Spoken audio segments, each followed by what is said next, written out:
Hey guys and gals, welcome back. It is finally summer. First week off after school. It was pretty crazy last couple months of school. Got a lot of stuff done. My students were working really hard. And now it's not shaving, relaxing, and getting stuff done on Grandpa D here so that I can do some home construction and then hopefully get the Max Jacks hooked up so I can start working on Smokey this summer. So that's what I'm doing. I'll show you guys what I'm working on today. It's going to be it's going to probably be a couple days here, working on the transmission brace or crossmember, transmission crossmember.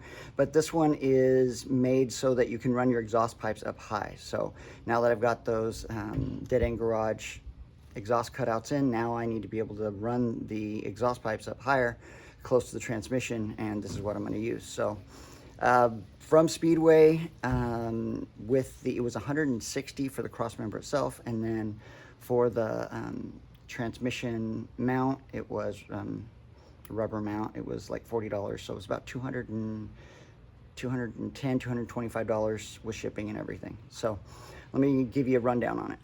Okay, so this is the transmission crossmember here. As you can see, it has provisions for the exhaust pipes to run up higher, right? So my crossmember I have in right now just goes straight across. So now I can run, and I can't run the exhaust pipes. I'd have to kind of run them, manipulate them up, weld. Anyway, the exhaust pipes up and over is just way too much work. So better to buy this guy. This was the cheapest one and looked like it was solid. I'm gonna make some changes to it, but I think if you're not doing anything, I really don't think I'm gonna be put a lot of horsepower to Grandpa D once I get the LS engine in. But me being me, I like to overdo everything, so I'm gonna weld in some plates in here. So it's nice. It's I mean, you get what you pay for, right? So let me take this bolt out here. So it comes with all the hardware, which is really nice. It comes with instructions. It gives you a 1/2 inch height adjustment. It says down here at the bottom, and that's what these guys do. So these guys go into your frame, and one side is taller than the other. So if you flip them over, it changes. You get a 1/2 inch variance in height, depending upon how you want to set the transmission mount in there, which is pretty cool. As far as quality, I mean, like I said, I think you'd be fine if you're not, doing anything major, which I'm not going to, but I go and I do stupid things and overdo everything, so I just like to do that. So I think it's totally fine the way it is. But there's the external welds, but there's not a lot of penetration to them. I don't know if you guys can see that right there. So it goes about halfway into the steel itself there. About the weld penetration is about halfway through, and you can see right there as well. So I'm going to put a little plate that goes across here. I'll show you what all those look like. Yeah, so cool little thing. I'm just going to do some modifications to it, and yeah, looks like it's going to do a good job. So let me show you what I have planned for it. So I have some plates I'm going to be putting in this guy here. So, and I think what I'm going to do, when I originally had these cut, I was just measuring from side to side, and then thinking about it, sorry, I got to move all these papers out of the way. And then when I was thinking about it, I went, I'd really probably want to have them sitting inside, go from one wall to the other. So I might cut an end off and then weld them in like that so that they're sitting inside. But I'll show you where these plates go. I want to give myself some room here for the transmission mount right there. So I'll have those two going like that. And then I'm going to have two up on the sides here like this. So I've got those guys. Oh, but there's more. With me, there's always more. All right.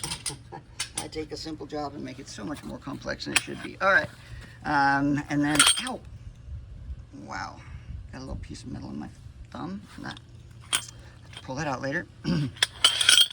Okay, then I'm gonna have this guy on that side right there. This guy's gonna go across like that. Over on the ends right here, I'll have a piece like that. Remember the size. Let me see here. Yep. So that one will go like that. Oops, sorry guys. That will go there, and that will go there.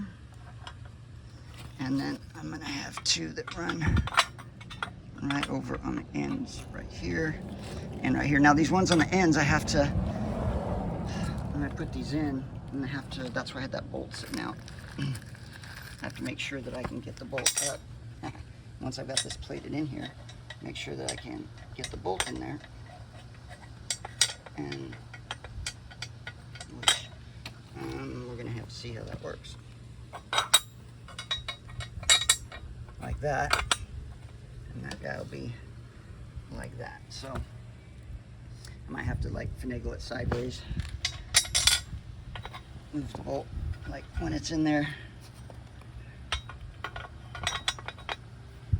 Take it like that, put it in sideways, bolt in sideways, and then turn it, which I can do. So that's what I'm looking at. It's going to be a lot stronger than it is right now, that's for sure. And yeah, so like I said, overdoing everything. I don't think I need to, but I'm going to do it anyway. Need practice welding anyway. So there we go, guys. That's kind of the job for today, and next couple days I'll get this dialed in, and then Grandpa D is sitting low in front. I love it. And so I just got to get the front suspension done so I can move on to another project, and then by the end of the summer, hopefully I'll have the back suspension all finished up as well. So cool. So Speedway Motors, I hope I said it was Speedway, but yeah, Speedway Motors, Crossmember, transmission Crossmember with the exhaust provisions. All right. Well, I'd say it's time for a new transmission mount. Look at that. It's cracked right in half. All right. Gotta get my measurement. I went from the bottom of the transmission right there, that little nub that sticks out, and I have a straight edge going across the bottom of the frame. And I'm sitting at 2.5, so that's where I'm gonna want the transmission to be when I'm done. Granted, the mount is all cracked in half, so it might have to go up just a little bit, but that's going to be my base measurement, 2.5. All right, so here is the transmission crossmember. Yeah, 1/4-inch steel put on, boxing it in here.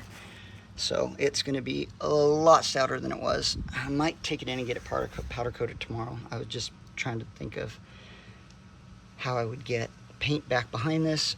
I think that might be the only way to do it. So all right, guys, just thought I'd show you kind of what it looks like. I did bevel all the edges down so I can get good penetration. I'm hoping. I always seem to weld thicker steel better than I do mild or thin gauge steel, sheet metal. So hopefully this works out well and I get it all boxed in and taken care of. So I'll show you guys once I get it all put together and it's all welded up. Moving forward. So it's been welded and ground down. It's been a while since I've welded, so I don't know if I had it set as high as I could get it. I'm using 1/4-inch plate on this. I was able to get it sit down in a lot of spots, and then I had to bridge some gaps.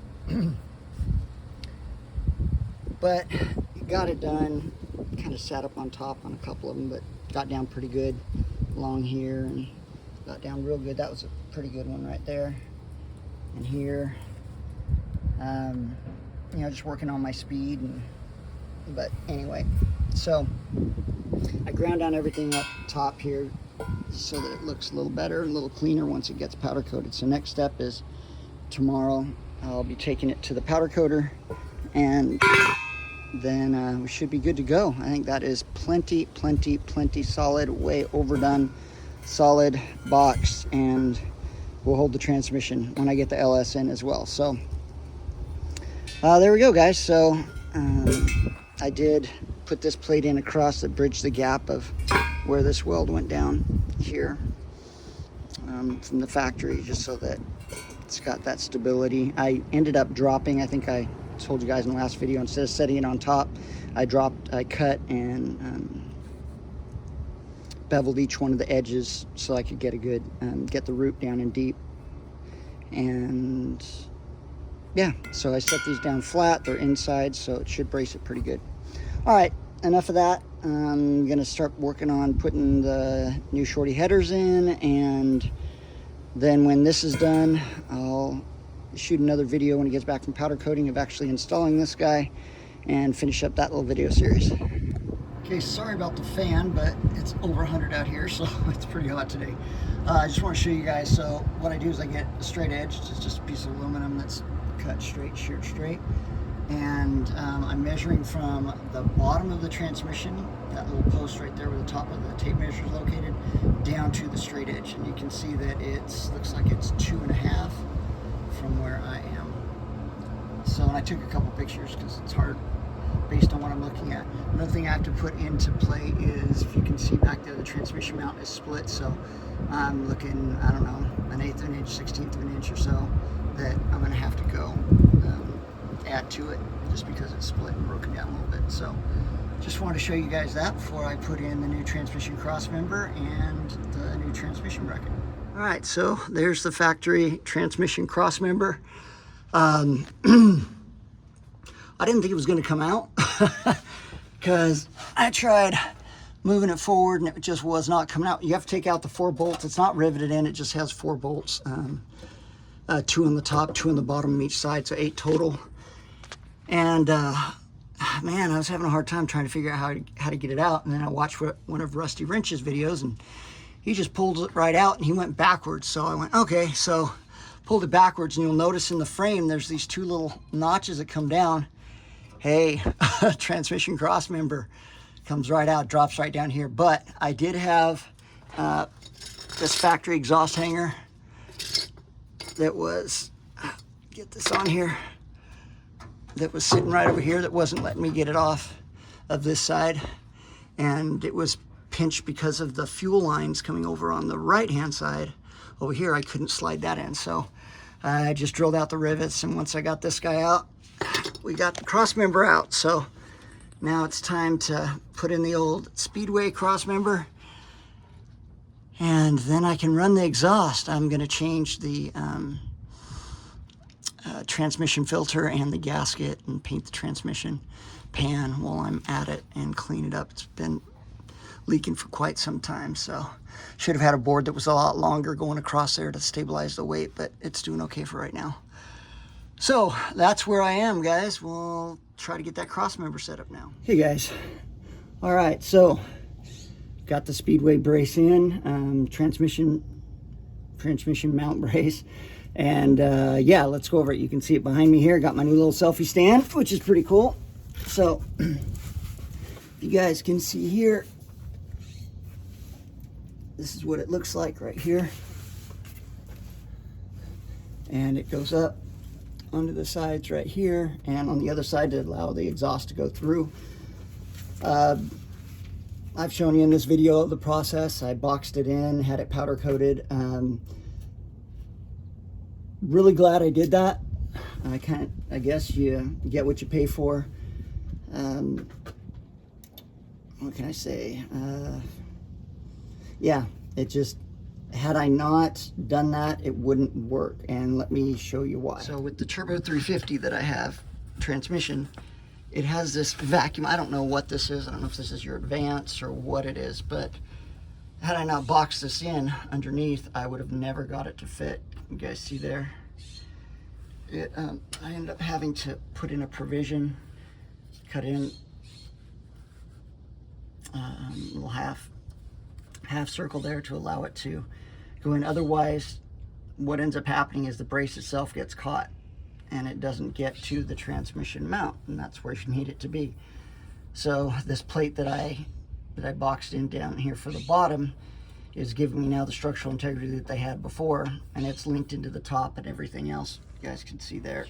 So I'm hoping that when I put the LS engine in with the 4L80E that I can then replace this plate that was here and a full plate on the top. But I don't know, we'll see. One of the nice things about this little transmission mount is obviously you get the exhaust clearance, but there's a lot of there's a lot of adjustability. It allows you, everything's slotted, so it allows you to move it around a lot. So the way that it goes in, there's a bracket that, sorry guys, with the sun, it's kind of hard. It's going to be 111 today, so I've been working out here with my fan, but I don't think, it's the morning right now, and I don't think I'm going to be working this afternoon. So it has a little brace that goes in here inside the chassis, the frame, and then you bolt the transmission mount to it. So if you want to take the transmission mount out, you just take the 4 bolts out here that are holding the transmission mount to the frame itself. So, and there's 2 more, they're up under there. This plate right here, this, everything underneath I boxed in, I welded that in, so excuse my welding, but it worked. And I also welded the braces in down here below. You can see that it's all bolted into the new transmission mount. Got that, everything's in, put in new transmission pan gasket and filter. I'll include the video that I used, a little super glue trick from Car Wizard on YouTube. Helped me do that. It's got a Felpro gasket on it and filter and gasket on the inside. And right now I'll show you the pictures of what the filter looks like. The filter has to face forward, and the filters that I got, the Wix one that I got, didn't say forward. In other words, the front of the vehicle. So let me just show you guys those pictures right now.